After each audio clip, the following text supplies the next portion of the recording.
Alors bonjour, je suis Rémi Hoffman, je suis réalisateur et scénariste sur le film Le Seigneur d'Outre-Monde. Alors Le Seigneur d'Outre-Monde, c'est un gros projet qu'on a démarré en 2008.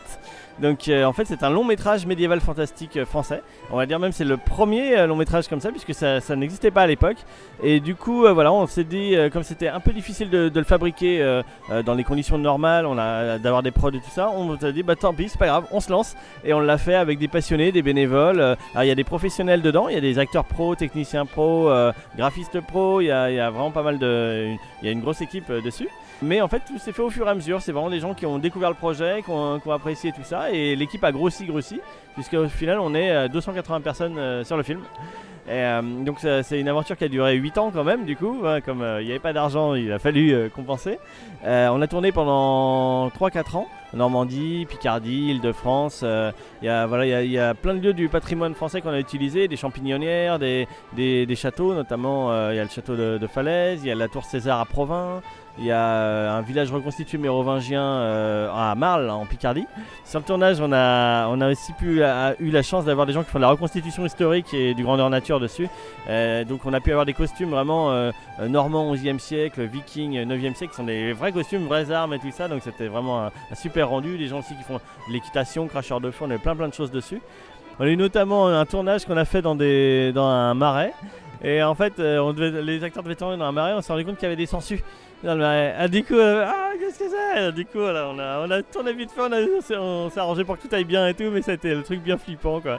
Mais voilà, non, on a eu plein de choses avec les chevaux, on a fait plein de tournages avec les chevaux. À chaque fois, vous prenez le temps de tournage que vous feriez avec des gens, juste des gens normaux, vous faites x3 pour savoir à peu près, et vous savez le temps que vous tournez avec des chevaux quoi. Et on a pu avoir aussi, pour la post-production, 20 graphistes qui ont travaillé dessus, qui ont fait plus de 600 plans truqués. J'avais vu, c'était à peu près le nombre de plans qu'on avait dans la communauté de l'anneau, pour vous dire. J'ai vérifié ça. Les musiques ont été faites spécialement pour le film par 2 compositeurs pros. On a plus de 60 musiques qu'ils ont fait. Et en 2014, comme c'était un peu compliqué, on a fait un financement participatif. Et avec ça, on a pu financer un orchestral symphonique qui nous a aidé, qui a fait 5 morceaux, vraiment violon, violoncelle et tout ça, un gros truc, c'était assez énorme. Et on a eu aussi quelques musiciens qui nous ont aidés à côté, notamment la Carité de Guingamore, que vous connaissez peut-être, qui font des spectacles vivants, des musiques médiévales dessus.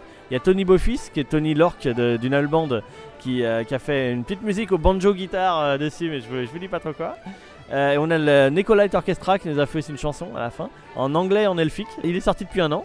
On a fait des projections cinéma, notamment au Gaumont Aqua Boulevard à Paris, devant 400 personnes, c'était assez énorme. On en a fait une vingtaine en tout en France, à Perpignan, en Bretagne, on a même été en Belgique, on a été à plein d'endroits. Et voilà, et on a sorti là les DVD et Blu-ray maintenant. Et alors pourquoi les DVD Blu-ray? Parce que déjà pour les contributeurs qui nous avaient aidés au crowdfunding, puis pour nous aider à continuer à faire connaître le film au maximum. On fait des festivals, des concours et tout, on l'a pas encore mis en ligne, à part les premiers épisodes en épisode de 15 minutes sur YouTube ou Facebook, vous pouvez les découvrir. Voilà, parce qu'on essaie de faire des festivals aussi, on a quelques sélections, festivals d'ailleurs.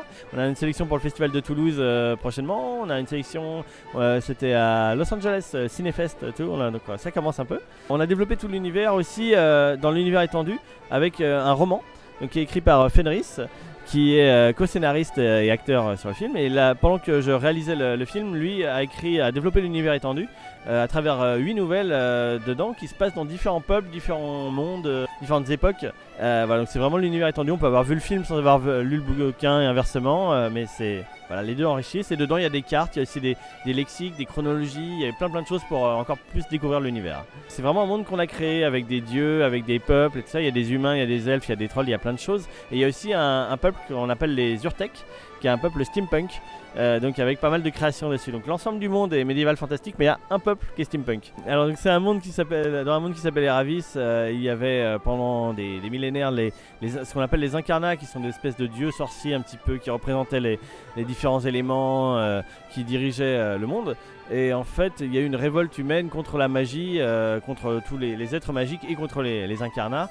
Et la sorcière Ophidia de Mortal Plain, qui était l'amante d'un des incarnats, qui est Rachalden, le seigneur d'Outre-Monde, a été tué. Et lui est rentré dans une rage folle et a voulu détruire l'humanité, a voulu tout ravager. Il a été enfermé dans un dôme magique pendant plus de 1000 ans. Et on reprend l'histoire 1000 ans plus tard, tout cela est devenu un peu une légende, les gens ne savent même plus trop si ça a été réel et tout. Et il commence à y avoir plein de rumeurs sur le retour justement de Ra's al Ghul. Et donc on va suivre l'histoire principalement de Jarwin, qui est le prince du Ringstone, qui lui en fait ne sait pas trop ce qui se passe dedans, n'est pas trop au courant, c'est un petit prince arrogant, c'est vraiment une tête à claque. Il a son maître d'armes avec lui qui a un côté un petit peu, on va dire, Capitaine Haddock dans l'attitude, qui aime bien et tout. Et il va apprendre plein de choses sur le passé de sa famille, qui est très lié justement à toute cette histoire avec le Seigneur d'Outre-Monde. Et en fait, on va suivre un roman un peu initiatique de ce personnage-là, qui va devoir faire des choix entre justement un côté un peu maléfique dans lequel est pas mal baigné son royaume et tout plein de choses. Contre Ra's al Ghul, en fait, contre ce dieu de la mort.